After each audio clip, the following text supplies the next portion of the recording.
What's going on, everybody? It's Above the Break Scouting here with another video.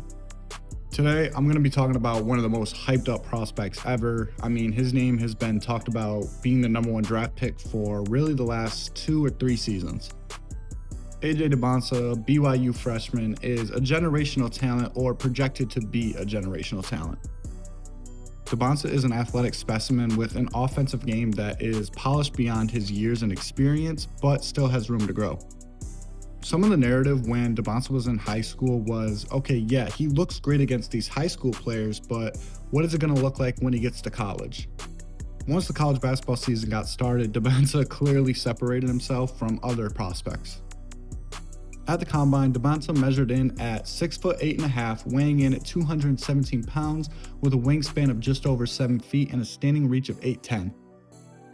Dybantsa has all the measurements and all the tools of a modern NBA wing or even a power forward, but his athletic skill and offensive skill is much closer to what we see of guards of today. When you look at a BYU team that brought in more talent than they've probably ever had, you look at Dybantsa and he clearly stood out, averaging 25.5 points with almost 7 rebounds and almost 4 assists, shooting 51%.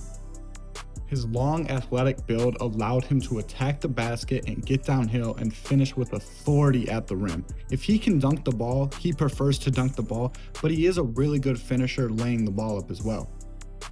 If you're watching this video, you're probably already familiar with AJ and you understand the offensive talent that he is. I would like to see him improve his outside shooting and become a little bit more consistent, but I'd also like him to learn 2 or 3 moves that are his go-to moves that he can go to in the clutch. When you compare AJ to the other top talents in this draft, what separates him, one is his physical abilities, but also he has the highest ceiling of any prospect in this draft because of his physical stature and his athleticism. If all those things come together and match, he is going to be one of the best players in the NBA. One of the best traits that AJ has that isn't a physical ability is his confidence.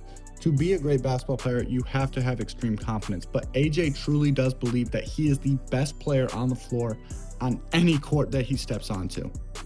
Professional sports and basketball in particular is an extreme mental game. If you are not mentally strong or your confidence gets shaken, it can take a huge toll on your play.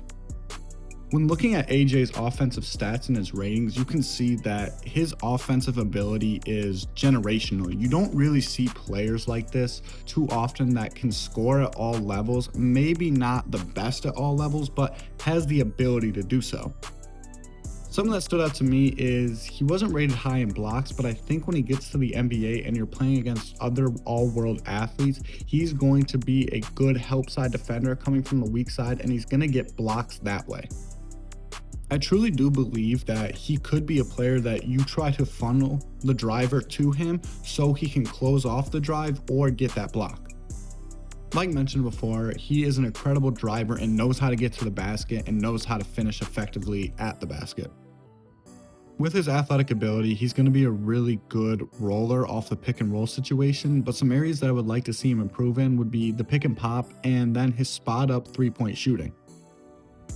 When looking at his shot chart, you can see he really likes getting to the basket and he likes getting down the middle of the paint to drive to the basket. Again, you can see how efficient he is when finishing at the rim with a 69% finishing rate.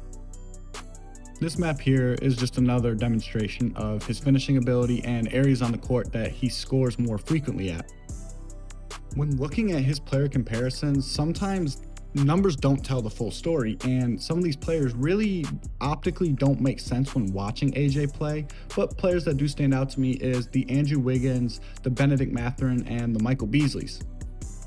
When I would watch AJ at BYU this year, the shades of players that I would see would be the Jaylen Browns, the Jason Tatums, even the Cooper Flags, these long athletic wings that really know how to get to a spot on the floor and finish effectively. I think at the very worst, what you get out of AJ is a really good complementary piece for a team. Then obviously, at his ceiling, you are getting an all-NBA level player. Team-wise, the obvious fit is the Utah Jazz. The Jazz have been planning for AJ for what feels like the last 3 years, and they've had his eyes on him. And it feels like AJ's been planning to go to the Jazz for a while now, with finishing his high school career in Utah and then going to BYU. Now, we obviously know that the Washington Wizards landed the #1 pick, and there's a chance that AJ goes to the Wizards. But realistically, I do think there's probably a trade in the works where the Wizards move down and AJ still ends up in a Jazz uniform this season. As always, thank you for watching this video, and if you enjoyed it, leave a like and let me know your thoughts in the comments below.